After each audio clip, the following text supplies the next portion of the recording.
Bom, como a gente viu, a gente sabe, o Brasil está se preparando para sediar em novembro a Conferência das Nações Unidas sobre Mudança do Clima, COP30. Para muitos especialistas, o evento vai ser uma oportunidade para o Brasil reafirmar o papel global de liderança nas negociações sobre mudanças climáticas e sustentabilidade global. São esperadas mais de 60 mil pessoas, incluindo chefes de Estado, empresários, investidores.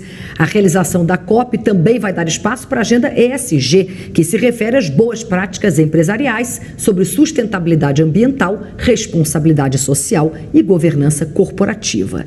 Sobre esse assunto eu vou conversar com o Fábio Ungaro, ele é CEO do Energy Group e vice-presidente de finanças na Câmara de Comércio Italiana aqui em São Paulo. Fábio, boa noite. Obrigada por ter aceitado o nosso convite.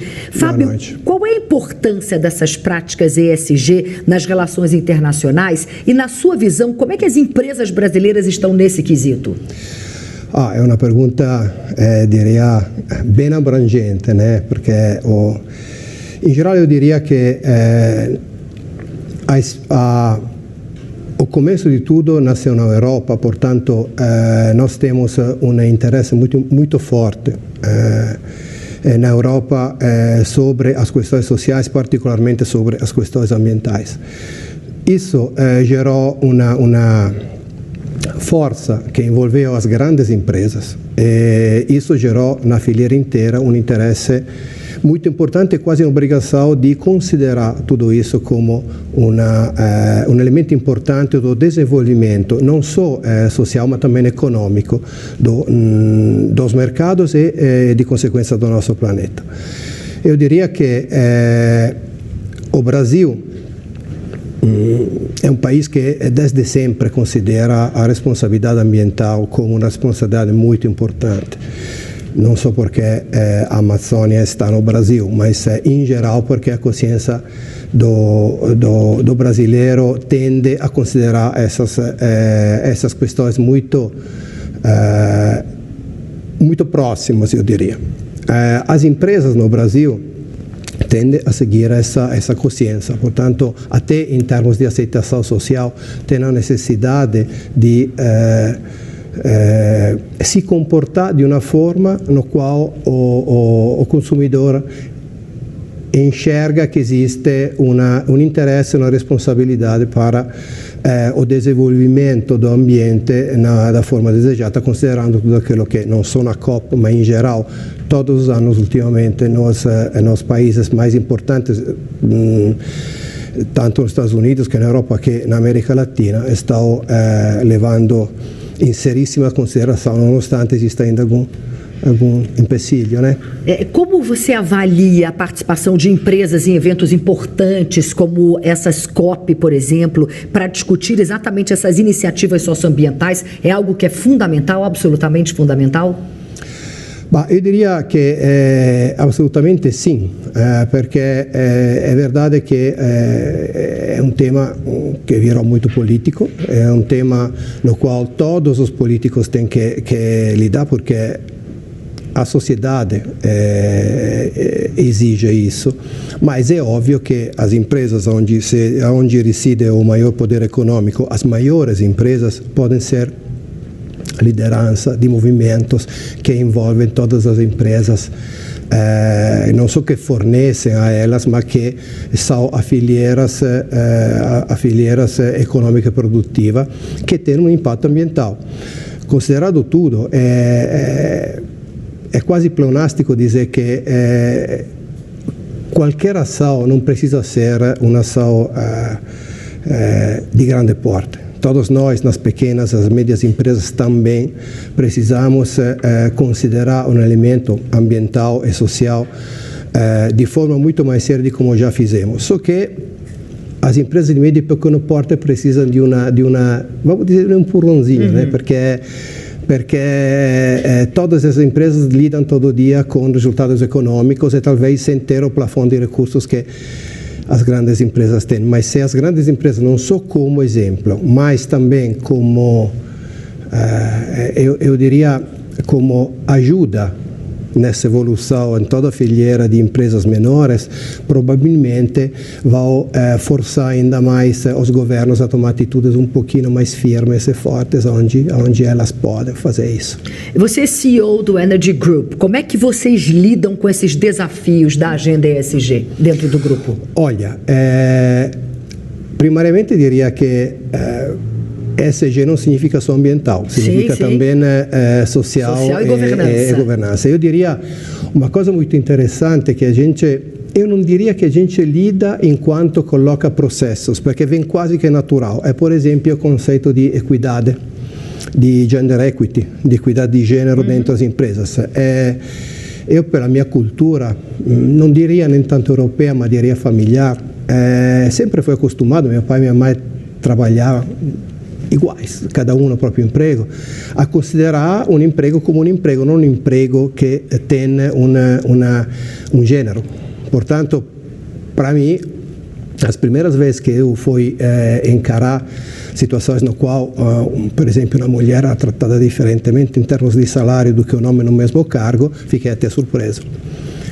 Fortunatamente, nas nossas empresas, eu até peço desculpas se de vez em quando ainda escapa uma palavra em italiano. Porque, não tem problema, seu português é muito bom. Dá para entender.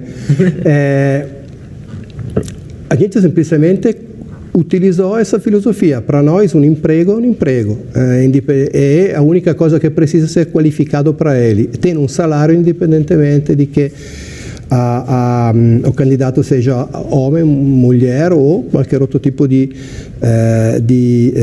opção sexual. Ou também em qualquer outro tipo de opção, escolha que ele possa fazer de qualquer outro tipo. Portanto, por exemplo, do ponto de vista de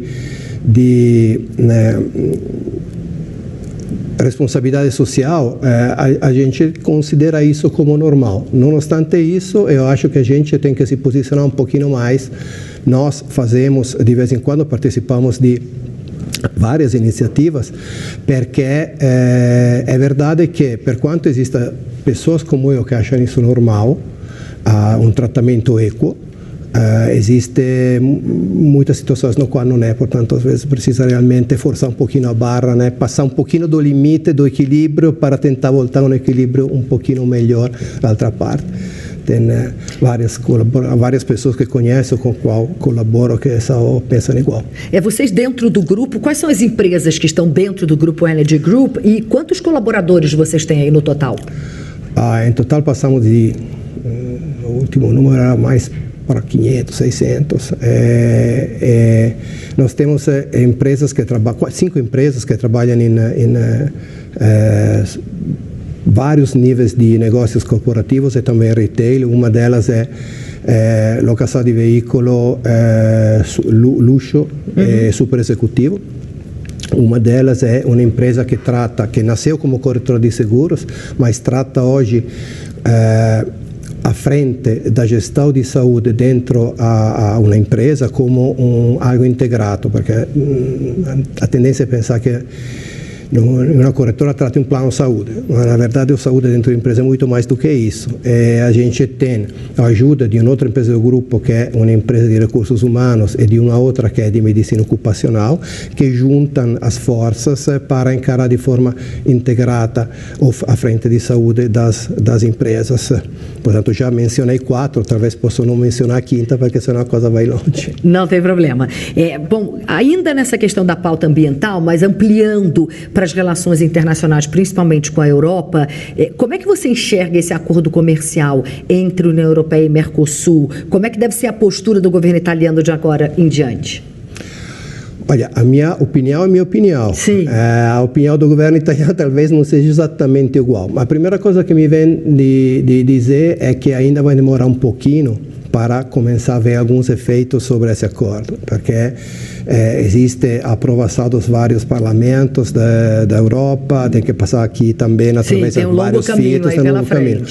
Mas depois de 19 anos já é um belo resultado que todo mundo concordou em fazer seguir em frente com esse acordo, que por sinal é um acordo, a meu modo de ver, extremamente importante. A Itália, no específico, já tem quase 1.000 empresas aqui operando, tanto como subsidiárias ou como empresas importantes. É fácil mencionar empresas como a Enel, como a Pirelli, como a TIM, como a Fiat, né? Mas tem muitos outros que também a gente gosta, a Ferrero, por exemplo, que o Ferrero Rocher de chocolate. Todo mundo, exato, todo mundo adora. Mas tem muitas outras que têm essa excelência de médio porte, mas excelência de tecnologia. Eu acho que o fato que possa existir um acordo que facilite, melhore, elimine talvez alguma barreira de intercâmbio é um elemento extremamente positivo, porque faz dois mundos acessar a outro mundo de uma forma mais fácil, e são mercados. Ainda mais em um momento político, como aquele atual de política mundial, né, no qual temos algum problema em alguns dos antigos players que são um pouquinho mais fechados. Portanto, eu vejo isso não só muito bem, mas quase como se fosse extremamente necessário que ocorresse. Fábio, muito obrigada. Prazer recebê-lo aqui. Boa noite. Muito obrigado eu. Obrigada a você.